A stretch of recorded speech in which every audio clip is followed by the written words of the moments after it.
compañero, que creo que es el primer honor que tenemos los peronistas de llamarnos compañeros, doctor y licenciado en física, Diego Hurtado.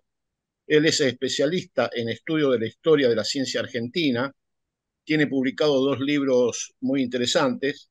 El primero, La ciencia argentina, un proyecto inconcluso, ¿eh? Y el segundo, también un libro muy importante que recomiendo leer, El sueño de la Argentina atómica, política nuclear y desarrollo nacional. Diego fue presidente de la Autoridad Regulatoria Nacional durante el último gobierno de Cristina Fernández de Kirchner y también fue secretario de Planeamiento y Políticas del Ministerio de la Nación de Ciencia y Tecnología y vicepresidente de la Comisión Nacional de Energía Atómica durante el último gobierno. En la actualidad no tiene cargos públicos, sino que con su especialidad, Historia de la Ciencia y la Tecnología, es profesor en la Universidad Nacional de San Martín. Podría hablar mucho más de todo el currículum de Diego, pero para ser breve y conciso lo dejamos ahí. Así que Diego, nuevamente gracias y te doy la palabra. Bárbaro, gracias. Bueno, gracias, Héctor. Primero, agradecer la invitación. A mí me parece fantástico que estemos un 10 de enero discutiendo acerca de el impacto del DNU, de la ley Sábano, como la llamaron, ¿no? La ley de Argentina en venta y así lo llama el centro CEPA, ¿no? Y del DNU de la selva, de Sturzenegger, donde se desregula todo y donde desaparecería el Estado Nacional, el concepto de sector estratégico, de sectores estratégicos para un país. Así que déjenme, primero, en serio, muchísimas gracias por la invitación, Héctor. El grupo de ustedes es siempre, en estas ocasiones, aparece como un grupo de referencia, de militancia. Así que para mí la verdad es un honor poder estar acá hoy conversando de estas cuestiones. Primer punto, déjenme llamarles la atención sobre algunas cuestiones que están ocurriendo que tienen que ver con cómo nos venimos organizando frente a, a este gobierno que a mí me cuesta encuadrar, básicamente de delincuentes financieros, que vienen con algunos eslogan, pero que si se pueden sostener es por algo que se viene discutiendo desde el campo nacional y popular desde hace muchos años. Blindaje mediático y una justicia que trabaja para los grupos concentrados, para los intereses financieros transnacionales.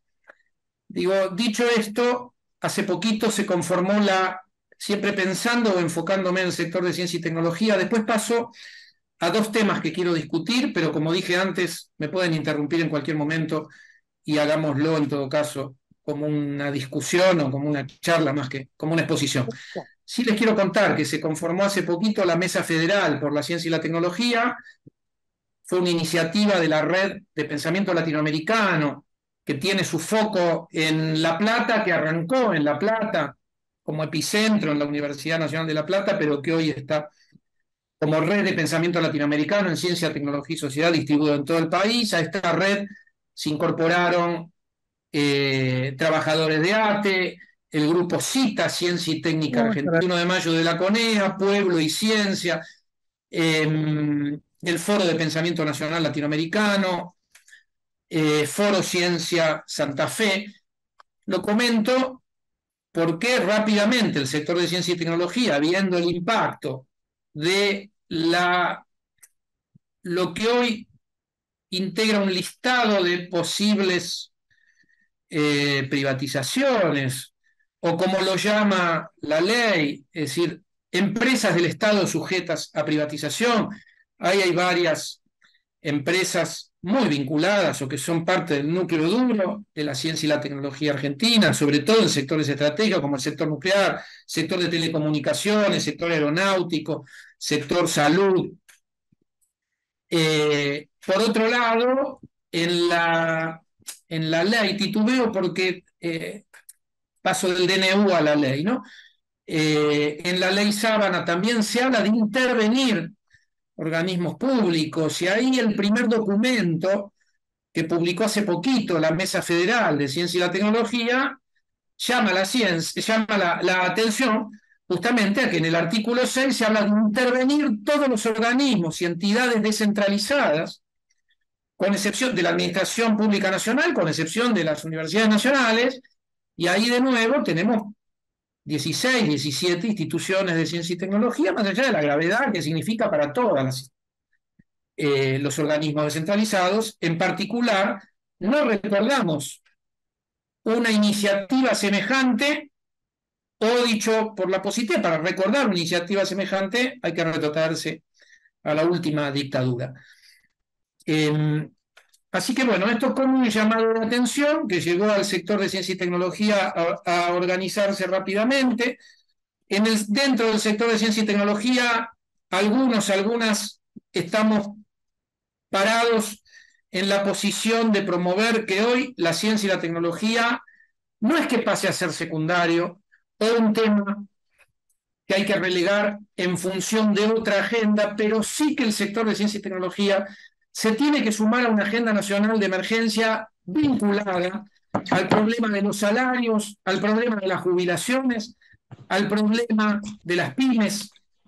Si no podemos hoy pensar en ciencia y tecnología sin alinearnos a tratar de evitar los estragos que plantean potencialmente, ¿no?, el DNU y la ley, si nuestra dirigencia, si nuestra conducción política no está a la altura de las circunstancias. Y esto hay que decirlo con todas las letras. Yo decía antes de empezar, hay que decir cosas antipáticas. El gobierno nuestro fue una calamidad los últimos 4 años. Nosotros somos responsables de haber criado este engendro que hoy se autopercibe como presidente de la Argentina. Yo sé que estoy diciendo cosas que podríamos discutir difíciles, porque uno puede decir, bueno, pero ganó con los votos. Bueno, sí, ganó con los votos, pero ganó con blindaje mediático, ganó con una justicia corrupta, ganó con los votos de la fuerza que salió tercera, que hoy gobierna, o que lleva adelante la política. Entonces digo, es muy difícil pensar que estamos frente a un gobierno con legitimidad democrática cuando a la vez plantea un DNU que se quiere llevar puestos, ¿no? Y vayan al artículo 27 de la Constitución Nacional, que habla de traición a la patria para aquellos representantes del Parlamento que reconozcan al Poder Ejecutivo injerencia sobre el Poder Legislativo, etcétera, etcétera, ¿no? Entonces digo, salgamos de este pantano. Para eso tenemos a nuestros representantes en este momento debatiendo en el Parlamento. Yo quería 2 cuestiones más conceptuales que creo que nos tienen que ayudar a prepararnos para enfrentar esto que plantea esta derecha financiera, especulativa, que no trae un proyecto de país, trae un plan de negocios para los grupos concentrados. Entonces lo que tenemos es del lado del campo nacional y popular un proyecto de país que lamentablemente no logramos impulsar con toda la potencia necesaria en los 4 años que nos tocó gobernar. También permítame poner un paréntesis, tampoco fue un segundo gobierno de Macri. Hubiera sido mucho peor un segundo gobierno de Macri.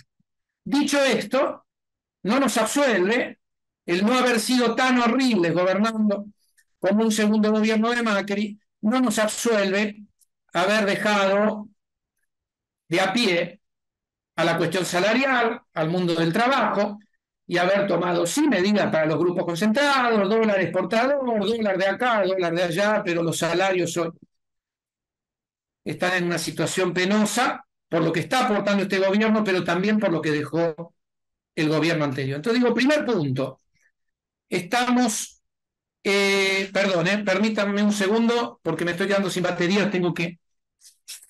Un segundo.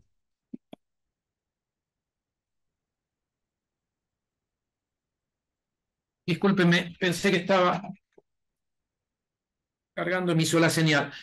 Entonces, el primer punto, del lado nacional, de las fuerzas que representan al campo nacional y popular, fuerzas políticas, quiero decir, la tarea, la obligación de recuperar un proyecto de país que al 2015 lo teníamos, estaba en proceso de conformación, con claroscuros, con cosas que se habían hecho mal, con cosas que no se habían hecho muy bien, pero con 12 años que fueron sorprendentes en términos de poner en vigencia que el peronismo efectivamente puede llevar adelante un proceso de recomposición industrial, recuperación del Estado, generación de redistribución de la riqueza y poder devolverle bienestar a trabajadoras y trabajadores. Eso fue la gran demostración que actualiza lo que ocurrió entre el 46 y el 55. Y esto es personal, yo no encuentro otro periodo en la historia en donde el campo nacional y popular, a través del peronismo, haya logrado mostrar la viabilidad de un proyecto de país con equidad, con inclusión, con justicia social, con industria, con generación de empleo y con soberanía. Todos conceptos que están totalmente entrelazados y que no se pueden pensar de manera fragmentada o aislada. Entonces, primer punto, la necesidad, aún como oposición, de tener claro cuál es nuestro proyecto. Esto hay que rápidamente recomponerlo. Primero, de nuevo, digámoslo con todas las letras, no sabemos cuánto va a durar este experimento de financiarización y entrega. Puede durar 2 meses, puede durar 6 meses, puede durar 4 años. Lo que es ineludible es estar preparados, es tener claro hacia dónde tiene que ir nuestro país cuando nuestra fuerza política logre retomar un sendero de desarrollo. Digo fuerza política, pongámoslo entre comillas, esto es para hablarlo, ¿no? Para ver cómo nos ordenamos, me parece que no nos toca en la discusión de hoy. El segundo punto que quiero tocar, muy vinculado a esta necesidad imperiosa, porque entre el 2019 y 2023 no quedó claro que tuviéramos un proyecto de país. Y la ciencia y la tecnología anduvo de manera aleatoria detrás de algunas metas en donde podríamos decir que efectivamente recuperamos la ciencia y la tecnología de los estragos que había hecho el macrismo, pero recuperamos un sector sin metas estratégicas, sin miradas de largo plazo, financiando con mirada internalista, porque desde afuera, es decir, desde la conducción estratégica, no se ponían metas claras, etcétera, etcétera. Entonces, rápidamente la necesidad de recuperar un proyecto de país. Me parece que la inspiración clara está en 2003-2015. Veamos lo que dejamos en la mitad del río en 2015. Tenemos mucho aprendizaje en el medio, 8 años de aprendizaje. Ahí está, me parece, una de las claves. El segundo punto que quiero recuperar. ¿Qué vino a hacer este gobierno? Lo mismo que vino a hacer la dictadura del 55, lo mismo que vino a hacer la, entre comillas, revolución argentina, lo mismo que vino a hacer la última dictadura y de manera exacerbada, teniendo que infligirle al campo popular un genocidio porque se suponía que los intentos anteriores no lo habían logrado. Lo que vino a hacer Macri es lo que vino a hacer Milei: resetear la memoria histórica, borrar la memoria histórica del campo nacional y popular, llamémoslo peronismo, pero me parece que desborda el peronismo. Y entonces podemos hablar en clave financiera, en clave de privatización, en clave de entrega, etcétera, pero básicamente no tenemos que perder de vista que se va a volver, obviamente, condenados. Es una ilusión condenada al fracaso, pero ese fracaso de esta derecha financierizada deja sufrimientos cruentos en el camino al campo nacional y popular. Es decir, no nos salen gratis esto, ¿no? Estoy diciendo una tontería. Acabamos de hablar de un genocidio. Fortaleza del campo nacional y popular, que nuestra democracia se reconstruyó a partir de las políticas de memoria, verdad y justicia. Y ahí yo quiero recuperar una dimensión que me parece que nos quedó en el camino en estos 4 años, porque junto con las políticas de memoria, verdad y justicia, el peronismo tiene en su ADN una dimensión constitutiva de su ADN, que es el institucionalismo. No hubo gobierno más institucionalista que los 2 gobiernos de Perón entre el 46 y el 55. ¿Y por qué es importante recuperar la mirada política en clave institucionalista? porque son las instituciones donde el campo nacional y popular puede construir memoria, aprendizaje, estabilidad para un proyecto de país. Y cuando le toca gobernar a la derecha,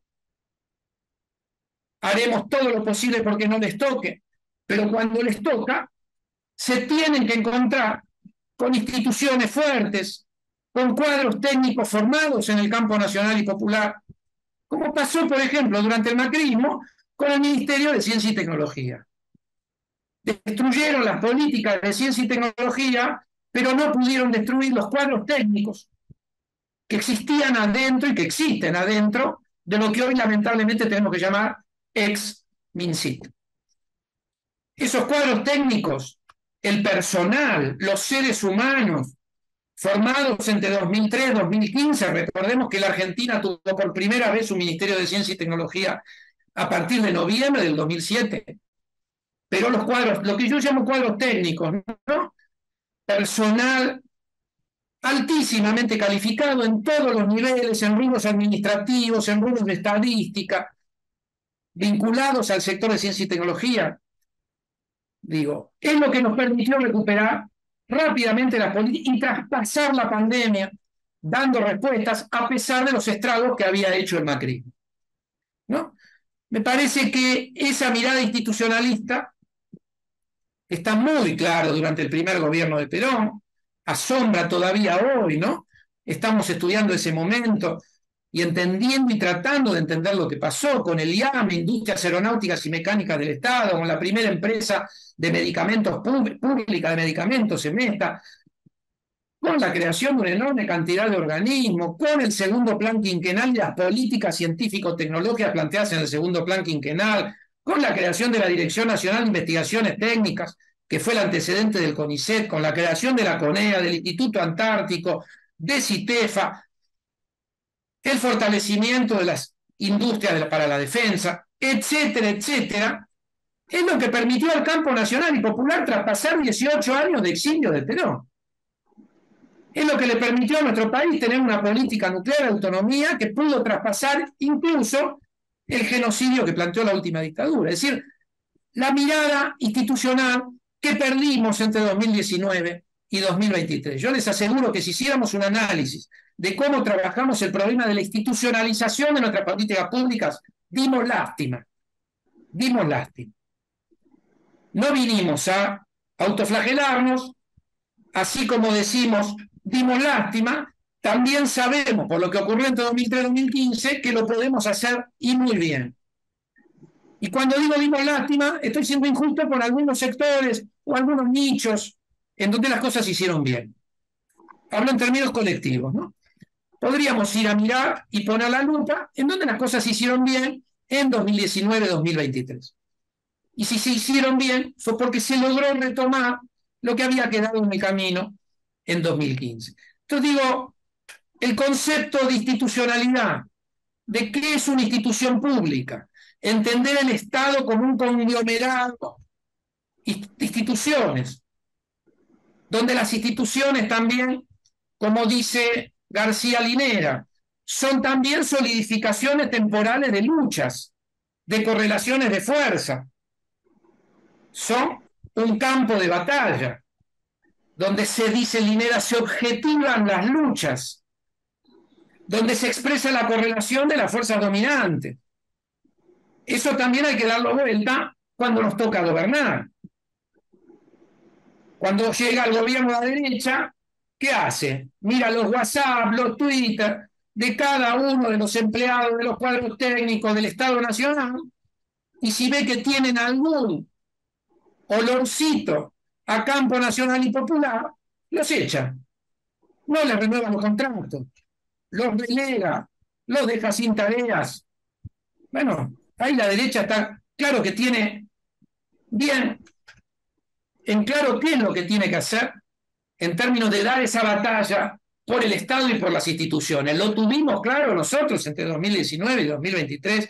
Acá hay que pedir cuenta, ¿sí? Porque no puede ser que si hoy vamos a salir a la batalla, digo, tengan pretensión de conducción aquellos que nos llevaron a esta derrota. Lo digo en blanco y negro, esto está lleno de matiz, y esto no es con ir con el dedito a pasarle facturas a nadie. Somos todos compañeras y compañeros, todo el mundo adentro del mismo barco, pero no todo el mundo con las mismas responsabilidades de conducción. Y aquellos que tuvieron el privilegio de conducir y cometieron algunos errores, bueno, es necesario aprender de esos errores. Es necesario renovar las conducciones. Y eso tiene que hacerse de abajo hacia arriba, porque, opinión personal, creo que algo que se sobredimensionó en 2019-2023 fue cierta concepción de la política como política de palacio. Entonces, la militancia mira y espera que se le comunique y no se entera y no sabe para dónde hay que ir, y mientras tanto, algunas iluminadas, ¿sí?, nos dan algunas señales. Bueno, me parece, estoy siendo probablemente excesivamente duro, después esto se puede matizar, lo estoy diciendo de esta manera un poco brutal, simplemente porque estamos en una reunión en tiempo acotado. Lo que yo estoy planteando, entiendo que es parte de un proceso que arrancó con la derrota electoral. Bueno, hay que ponerlo en palabras, hay que llevarlo hacia adelante. En ciencia y tecnología, este proceso debería darse, debería darse. Porque lo que logramos en ciencia y tecnología entre 2003 y 2015, yo no me canso de repetirlo, es lo mejor que le pasó a la Argentina en ciencia y tecnología desde 1810, y me parece que lo que pasó entre 2019 y 2023, aún pudiendo señalar un balance positivo, no le llegó a los talones a lo que se logró entre 2003 y 2015. Y una de las posibles, y esto lo propongo para discusión, lecturas, es: faltó mirada institucional, mucha rosca, mucha pretensión de conducción, pero poca mirada institucionalista para pensar un proyecto de país o una ciencia y una tecnología para un proyecto de país con mirada de mediano y largo plazo. Los instrumentos para la ejecución de políticas, las metas estratégicas de las políticas de ciencia y tecnología, las discusiones federales para ver hacia dónde tiene que ir el sector de ciencia y tecnología desde el punto de vista de su vinculación, su conexión con un proyecto de país, de poder dar respuesta a la economía, a la industria, a las pymes, a la economía popular. Digo, no solo discutirlo en una mesa, no solo armar debates para ver cómo financiamos, sino institucionalizar las decisiones, institucionalizar los consensos para que perduren más allá de una gestión política. Dejo acá, como se dan cuenta, estoy abriendo un tema de discusión importante, porque entonces podríamos revisar las 4 décadas de democracia. Yo les aseguro que es interesantísimo cómo avanza el proceso de institucionalización de la ciencia y la tecnología en las últimas 4 décadas. No la voy a hacer, cierro este capítulo con una moraleja. Si tuviéramos que decir qué dejó el gobierno de Alfonsín en ciencia y tecnología. Bueno, cuando uno va a revisar los documentos, lo que hizo Sadowski, lo que hizo Carlos Avelino desde el CONICET, lo que se hizo desde la CONEA, y hay muchas metas, hay muchas propuestas, un poco grandilocuentes. Ese gobierno navegó a contracorriente de la llegada del tsunami neoliberal a América Latina.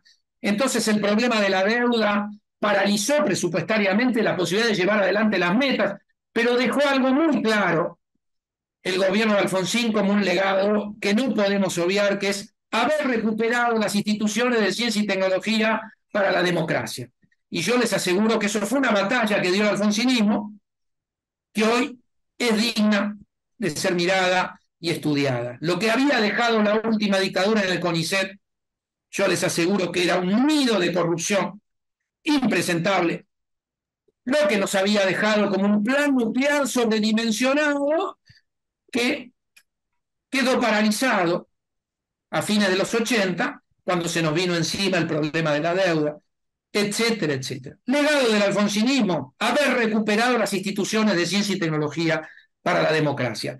Eso hoy no lo tenemos que perder, porque el proyecto de esta banda de delincuentes financieros disfrazados de libertarios, en algún punto, lo que vienen a poner en cuestión es justamente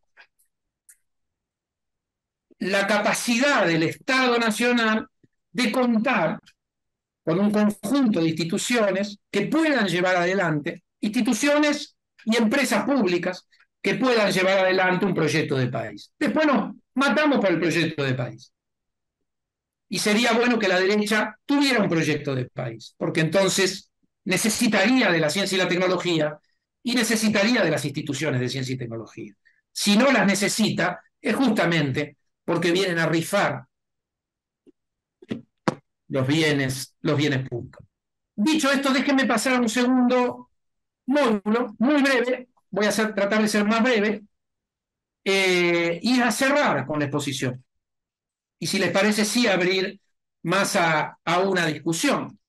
Pero quiero ir a un segundo punto, en donde la ciencia y la tecnología, igual que la industria y la política exterior, juega un rol fundamental que tiene que ver con el posicionamiento geopolítico de nuestro país en la región y en el escenario global, y en donde está muy claro que cuando hablamos del péndulo argentino y de un lado un proyecto de país para las mayorías y del otro lado un plan de negocios, es la manifestación del péndulo. En términos de proyectos, ahí se ve muy claro cuando uno revisa las políticas exteriores del péndulo. Bueno, la política exterior del proyecto de país del campo nacional y popular siempre tuvo que ver con posicionarse de manera disruptiva y confrontativa con, digámoslo así, los poderes hegemónicos. Mientras estábamos en un campo de fuerzas unipolar, estoy refiriéndome caída del muro de Berlín, década de los 90, ¿cuál fue la política exterior? Alineamiento incondicional. ¿Qué supuso el alineamiento incondicional? Exactamente lo que propone hoy el DNU de Sturzenegger y la ley Sábana o ley de venta de Argentina en venta. Exactamente lo mismo, salvando los contextos, salvando los 30 años de diferencia. Vayamos a revisar lo que fue la política exterior de alineamiento incondicional y veíamos una audiencia parlamentaria en donde se discutía si el INTI tenía que ser clausurado, y a todo el personal del INTI tratando de convencer al gobierno porque no, la CONEA como organismo en disolución, el desmembramiento de la CONEA, ¿sí?, en la creación de Nucleoeléctrica y la Autoridad Regulatoria Nuclear, la nucleoeléctrica para ser privatizada, la gestión y la construcción de centrales de potencia, algo que vemos hoy repetirse en la lista de organismos del Estado, de empresas estatales a privatizar. Hoy volvemos a ver a Dioxitec, a Nucleoeléctrica, a Fadea. Bueno, esto ocurrió en los 90, ¿no? Es decir, lo que hoy es Fábrica Argentina de Aviones quedó en manos de Lockheed, de una empresa aeronáutica norteamericana muy involucrada en el sector defensa de los Estados Unidos. Vayamos a ver qué dejó esa privatización al país. Digo, bueno, no voy a gastar minutos. Podríamos decir lo mismo con las comunicaciones satelitales. Se crea Nahuelsat y se entrega las comunicaciones satelitales y las políticas de cielos abiertos a capitales transnacionales, alemanes, italianos, franceses. ¿Qué dejó? Dejó un desastre que lo vino a recuperar SAT, una empresa pública. Bueno, hoy estamos en la misma coyuntura. Ahora, no podemos perder de vista, digo que hoy, a diferencia de los 90, una de las grandes diferencias hoy, en términos de escenario global, es que estamos frente a un posible, déjenmelo llamar así, punto de bifurcación. Acá hay una disputa hegemónica que no existía en los 90. En los 90 dominaba la unipolaridad, se hablaba del fin de la historia. El fin de la historia era el capitalismo queda congelado en su máxima expresión, que es esto que hoy llamamos neoliberalismo, etcétera, etcétera. Bueno, vimos que el fin de la historia no fue tal, la historia del capitalismo siguió evolucionando, tuvimos la crisis del 2008-2009, en donde siempre me gusta recordar mucho a la reina Isabel reunida, la reina británica reunida con un grupo selecto de grandes economistas, entre ellos premios Nobel, todos neoclásicos, todos monetaristas, todos avalando el orden global, ¿sí? En la London School of Economics, y la reina diciéndoles cómo no vieron venir esto. Que es como decir, muchachos, esta teoría no funciona. Bueno, nosotros la aprendimos con Martínez de Hoz y la aprendimos durante los 90. El capitalismo global se dio por enterado en el 2008. ¿Sí? Hoy estamos con una administración económica a escala nacional que está queriendo volver a resucitar este muerto, ¿no? Aplicando el electroshock. Perdón, yo sé que es fea la imagen, pero es feo lo que ocurre, no podemos disfrazar, ¿no? Están queriendo resucitar un cadáver que se murió hace rato en América Latina y que a escala global. Por eso, y en esto quiero llamar la atención y acá voy al punto, por un lado estamos en un punto de bifurcación donde China disputa la hegemonía de lo que iba a ser el mundo unipolar, el campo nacional y popular, las fuerzas políticas que representan al campo nacional y popular sabe que nuestro país, para tener mayores grados de libertad, para impulsar un proyecto de desarrollo con mayor equidad, tiene que apostar a la multipolaridad, y la derecha conservadora, anacrónica, que quiere resucitar este cadáver, vuelve con el alineamiento incondicional, pero esta vez, frente a esta posibilidad de un punto de bifurcación, haciendo señales que alarman a China, ¿no? Y China respondiendo a su manera, de manera muy diplomática, pero ya tomó dos medidas este gobierno que vamos a tener que revertir muy rápido, tan rápido como podamos. Por eso es imperioso, digo, que las cosas ocurran de manera acelerada. Recuperar el lugar de la Argentina en los BRICS, recuperar el lugar de la Argentina en un mundo o en un proyecto de mundo multipolar. Cuando yo les decía que esta administración atrasa, ¿respecto de qué? Bueno, respecto, por ejemplo, de las propias políticas de los Estados Unidos. Hoy está la política económica de los Estados Unidos volviendo a lo que algunos economistas están llamando neoproteccionismo. Pongo dos ejemplos: la ley de reducción de la inflación del 2022 de Biden y lo que llaman ley de chips por semiconductores, porque una de las crisis de los Estados Unidos frente a China se da en la batalla por los semiconductores. ¿Por qué llamo la atención de estas dos leyes? Porque estas dos leyes, si me dejan reducirlo a una imagen, está derramando, empezó a derramar y va a derramar por los próximos 10 años miles, literalmente, miles de millones de dólares para generar incentivos a las empresas, para las empresas de los Estados Unidos, en una ilusión de reindustrializar a los Estados Unidos, que en realidad tiene que ver con devolverle a las empresas norteamericanas, compensar a las empresas norteamericanas aquello que perdieron frente a la estrategia de desconectar a los Estados Unidos de China y desconectar el espacio vital de los Estados Unidos, y eso incluye a América Latina, de China.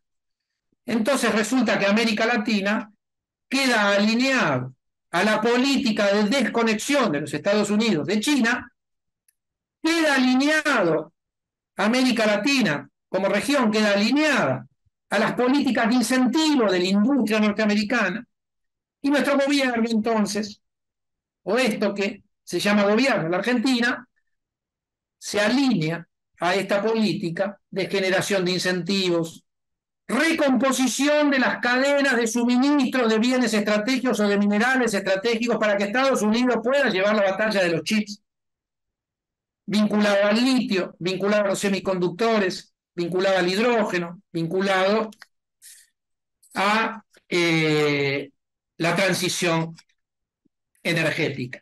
Cierro diciendo esto, si les parece, cierro, yo puedo seguir hablando, pero me parece que en una de esas, ya para pasar la palabra, para hacer converger estos dos núcleos que propongo para discutir hoy, pero también para que nuestra militancia los tenga en su foco.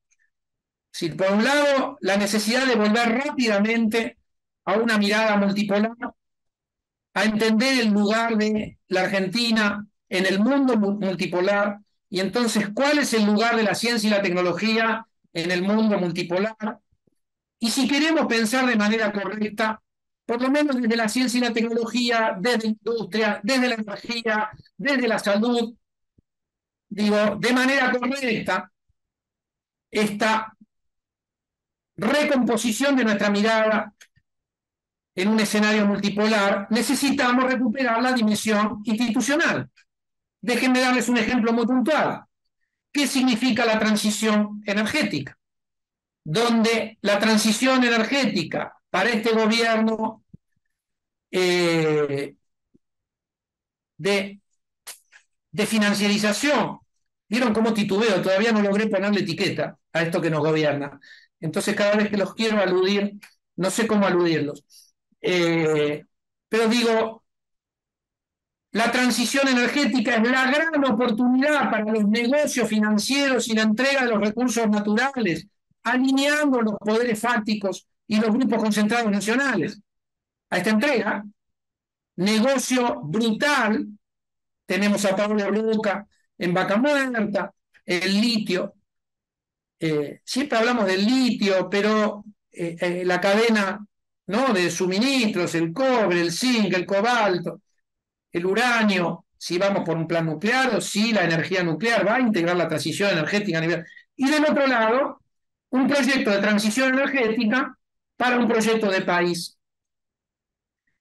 de las mayorías, en donde la transición energética tiene que funcionar como vector de desarrollo. Recuperado un gobierno, siempre hablo por vías democráticas, ¿no? Aclaro esto, digo. Pero las vías democráticas también supone de que si este gobierno resulta inviable por las vías democráticas, digo, podríamos pensar en volver al gobierno antes de 4 años. Hay que pensarlo, hay que estar preparados por las vías democráticas, para el que no le gusten estos planteos.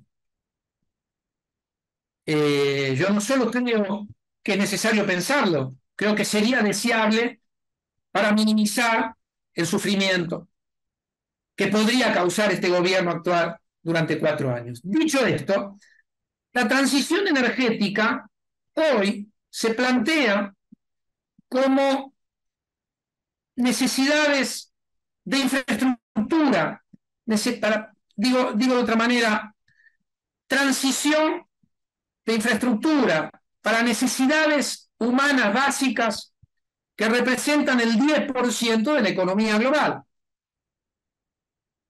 donde además necesitamos poner en contacto vías tecnológicas complementarias. Puedo dar ejemplos después si les parece.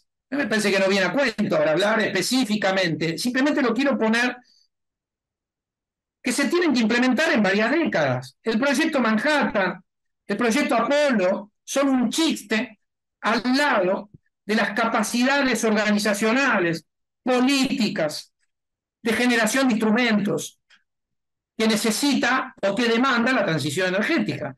Por eso tenemos economistas como Mariana Mazzucato que dicen la transición energética es una oportunidad de rejuvenecimiento de un capitalismo decrépito. Perfecto. Dejemos que esto se piense a escala global. nosotros tenemos que pensarlo a escala nacional, cómo subirnos a ese tren global. Estábamos en condiciones entre 2019 y 2023 para transformar la transición energética en un vector de desarrollo.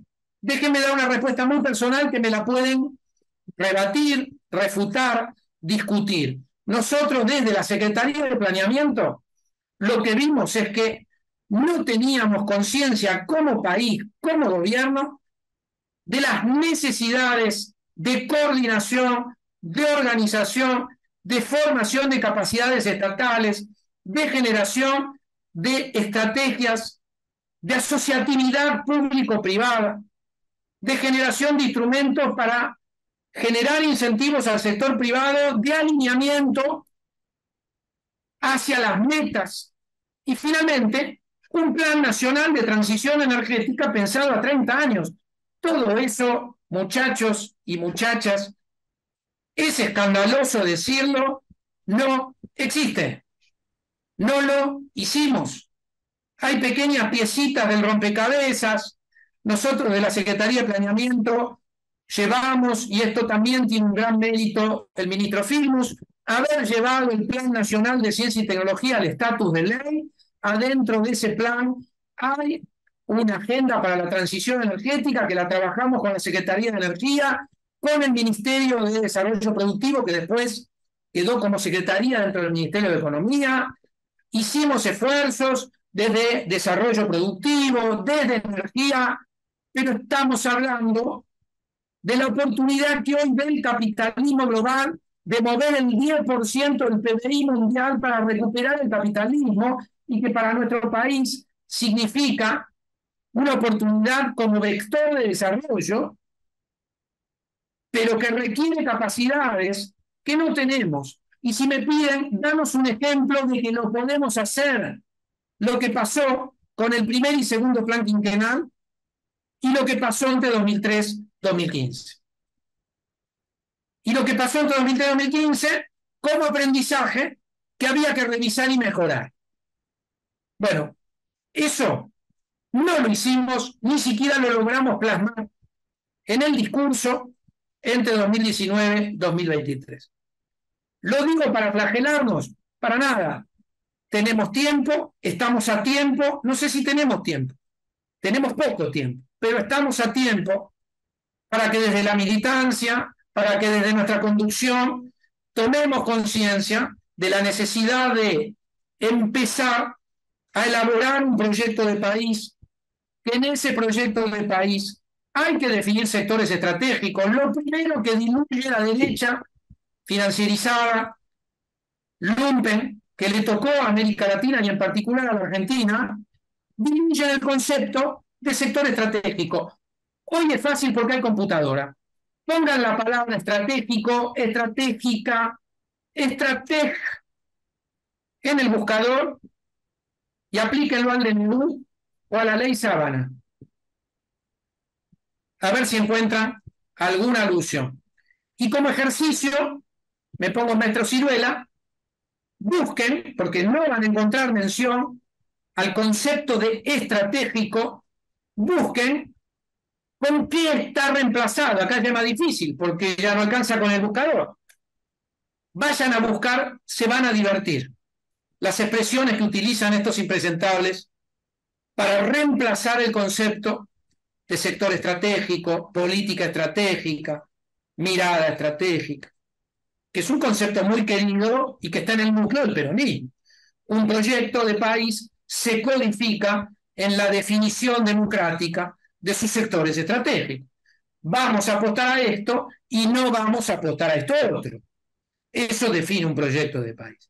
Y a eso apuestan las políticas públicas y detrás de las políticas públicas la construcción de institucionalidad y de legitimidad política, porque las instituciones además necesitan legitimidad política.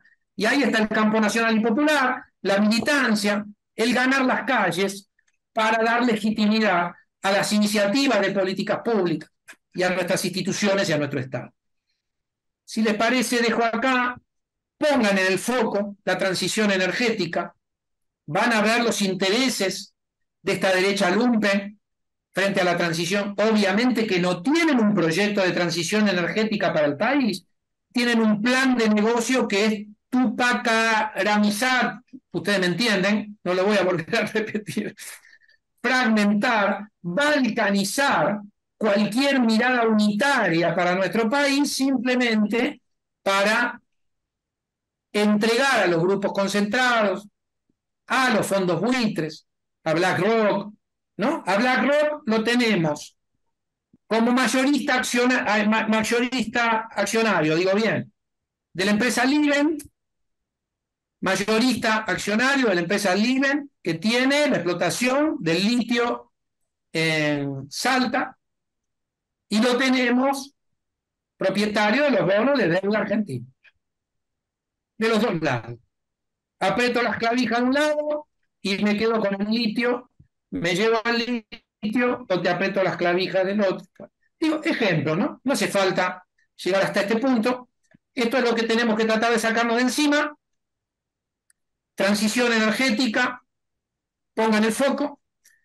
Recuperar la institucionalidad histórica del peronismo. Cuando hablo de institucionalidad pienso también en el Estado nacional, con capacidades de implementación eficaz de políticas públicas y una mirada a la geopolítica que, como sabemos desde el peronismo, la geopolítica manda, modula, ¿sí?